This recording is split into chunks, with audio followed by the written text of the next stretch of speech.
Nah, sebelum masuk ke pembahasannya, perkenalkan aku Safira. Dan saya Jibril. Di sini kami akan menampingi kalian dalam podcast kali ini.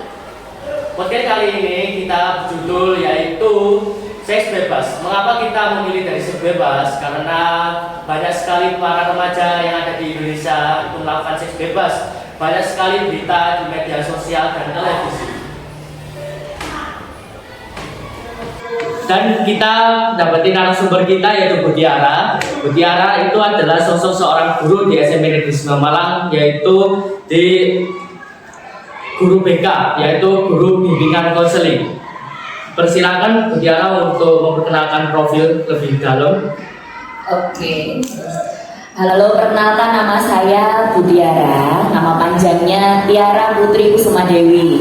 Nah, Budiara ini dulu kuliahnya di UM, jurusannya bimbingan konseling juga. Jadi buat kalian yang ingin konsultasi atau konseling mengenai pergaulan sehari-hari tentang apapun itu, boleh langsung ke BK menghubungi Budiara, Bu Karisma, dan Bu Sari. Sudah Budiara? Oke, sudah. Ada yang mau ditanya-tanya di sini. Langsung ke seksi tanya saja Budiara. Silakan. Oke, Mau tanya silakan. soal apa ini? Oke, Budiara, ini banyak sekali di zaman sekarang ya Budiara, untuk para remaja itu bahkan di SMP juga itu melakukan seks bebas. Ya, dari pengertian Budiara sendiri, apa sih seks bebas itu? Seks bebas itu kan berarti kegiatan ya atau aktivitas di luar norma yang diyakini masyarakat kita ya. Jadi seks bebas itu adalah aktivitas seks di luar hubungan pernikahan, jadi ilegal. Iya. Banyak ya, sekarang kayak gitu. Banyak sekali mulai dari malah sekarang ini dari SD. Oh, SD lebih banyak. Banyak sudah dimulai dari SD. Lanjut, mengapa sih Bu? Pada anak zaman sekarang itu SMP, SMA itu sudah ada yang hamil gitu. Kalau sebenarnya banyak ya, penyebabnya itu banyak sekali. Ada yang dari pergaulan, dari pertemanan di luar sana. Kita kan nggak bisa membendung ya, itu datangnya dari mana saja Pak. Terus dari sosial media, dari banyak banget pokoknya ya, di luar sana ini sudah mengerikan. Oh, berarti media sosial juga itu pengaruh banget. Sangat sangat berpengaruh. Apalagi pergaulan bebas itu. Iya. Tidak peluang. Iya, kan bisa dilihat ya sekarang ini di TikTok, di IG, di YouTube, dimanapun malah sudah lolos sensor kan ya. Iya, konten-konten yang 18 plus itu sudah dua kendali kita. Tapi gitu, apa pemerintah itu udah ada cara buat menanggulangi perilaku seks bebas yang bertebaran ini? Sebenarnya sudah ya. Kita lihat dari sosial media ini tuh sudah pemerintah sudah berupaya dengan Menkominfo ya, sudah memblokir situs-situs 18 plus. Tapi kita sudah tahu kan, kita tuh nggak awam kan dengan itu. Hanya anak yang lebih pintar nggak bisa diakali. Jadi bisa bobol pakai IP address, pakai apa lagi? VPN. Jadi apa ya, pemerintah itu sebenarnya sudah tidak, cuma anak-anaknya jauh lebih pintar lagi. Jadi ini tuh sebenarnya sudah bukan PR pemerintah lagi, tapi kita semua. Sadar lagi. Iya, betul. Terus apa yang membuat anak muda itu mau terjerumus dari hal negatif? Contohnya itu kayak seks bebas itu. Sebenarnya itu dari pergaulan dulu ya. Anak-anak zaman sekarang itu Kak bangga kan, pamer pacar, kalau foto bermesraan dengan pacarnya itu diposting di sosial media. Itu kan apa ya, membuat teman-teman yang lain juga kepingin, oh dia sudah seperti itu, aku juga ingin seperti itu. Langkah awal itu. Iya, awalnya dari situ. Kalau gitu, apa sih yang orang tua dari anak muda itu harus lakuin biar anaknya itu nggak terjerumus ke hal negatif kayak gitu? Ini pertanyaan yang penting dan semoga ini orang tua di luar sana juga mendengarkan podcast ini, melihat podcast ini ya.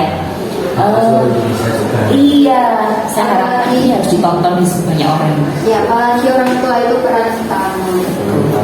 Karena kan anak-anak ini selama 24 jam kan di sekolah cuma beberapa jam ya, dari jam 7 sampai jam 3 sampai 4 ya, sisanya kan ada di rumah.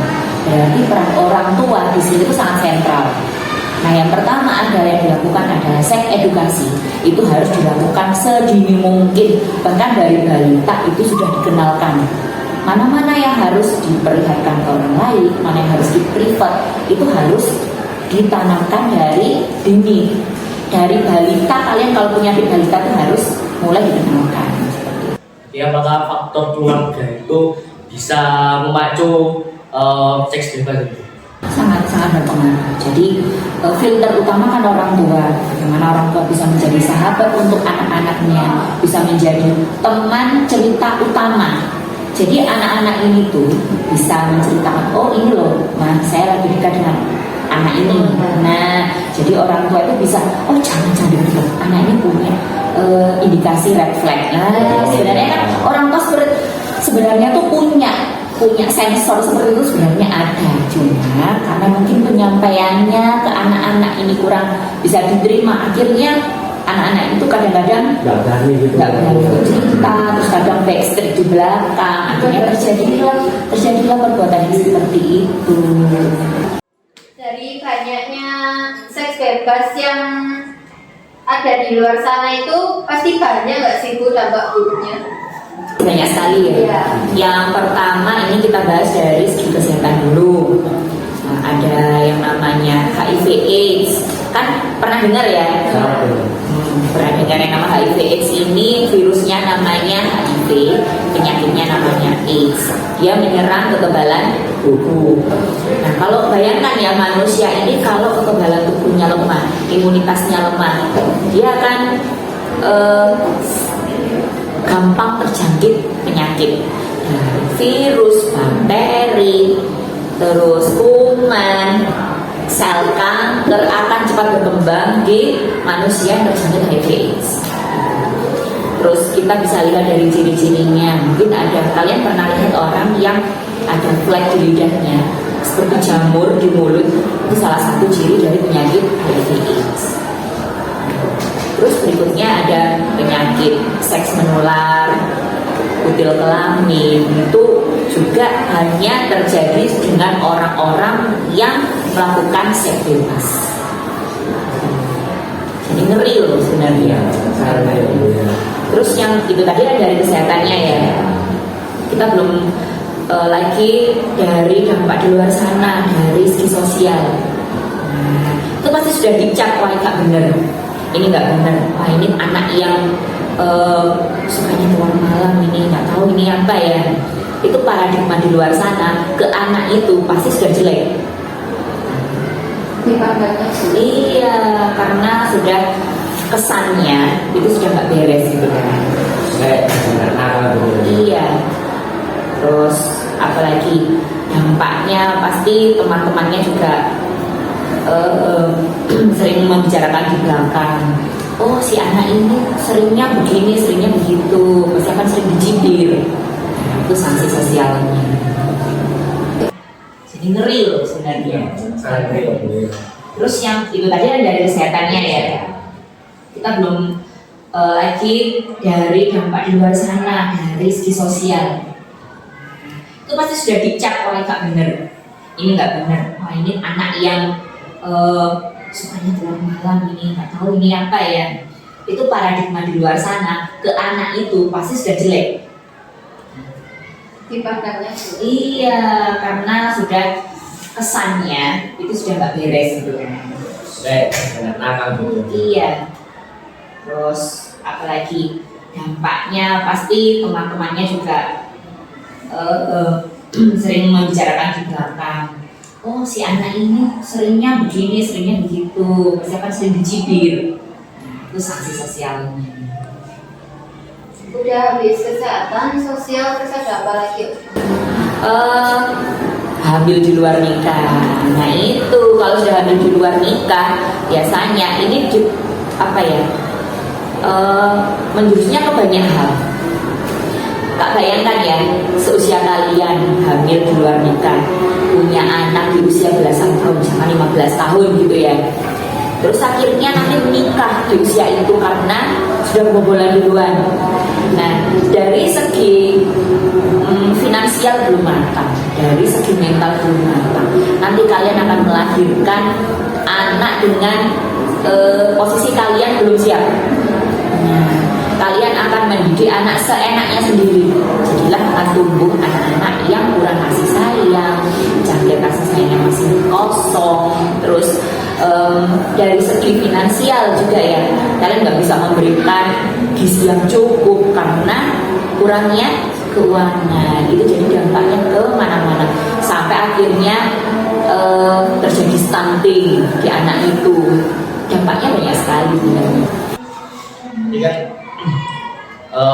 banyak sekali yang dipertanyakan sama teman-teman yang lain. Apa sih Bu perbedaan dari seks bebas dan pemerkosaan? Kalau seks bebas kan apa ya? Kalian sama-sama sadar, sama-sama mau tahu akibatnya gitu ya. Kalau pemerkosaan ini adalah jenis kejahatan yang bisa dipidana. Karena apa? Ada pemaksaan, ada segi kekerasan di situ, mengintimidasi dan lain sebagainya, itu bisa Kalau gitu hukumannya buat anak-anak yang melakukan seks bebas itu apa sih? Hukumannya itu tadi, dia bisa dikucilkan secara sosial dan dia bisa mendapatkan dampak secara kesehatannya. Mungkin tidak sekarang, tapi nanti itu pasti akan dapat.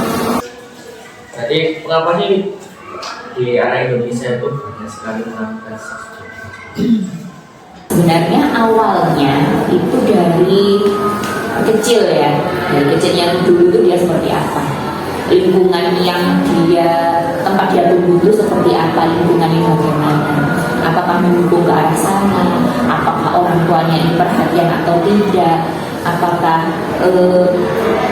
pergaulannya ini mendukung untuk perbuatannya seperti itu, terus sosial media yang dia konsumsi sehari-hari itu yang seperti apa. Nah, itu juga kenapa kok di Indonesia ini meningkat kalau ini angkanya semakin banyak. Kalau itu cara biar mengurangi angka seks bebas itu gimana sih? Ya. Itu sebenarnya dari banyak pihak ya. Pertama, yang paling utama adalah dari yang sudah saya bahas di awal tadi ya, dari orang tua.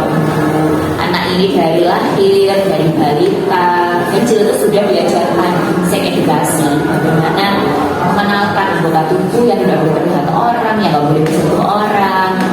Terus dia harus bagaimana menjaga privasinya seperti itu. Mengenalkan perilaku seks yang di luar nalar, yang nggak boleh seperti apa, itu dari orang tua dulu. Kemudian bagaimana caranya memilih pergaulan yang tepat, memilih teman. Jangan salah loh ya, kita harus memilih circle yang tepat, nggak boleh salah-salah ya kan. Jangan sampai kita karena sekarang ya wis saya tak berteman dengan semua orang tanpa tahu ini arahnya pertemanan itu kemana? Iya, itu sangat berpengaruh, bisa jadi itu juga punya peran utama ya. Harus pintar memilih lingkungan. Terus dari pendidikan di Indonesia juga ya, di sekolah juga harus sering dikenalkan tentang seks bebas ini.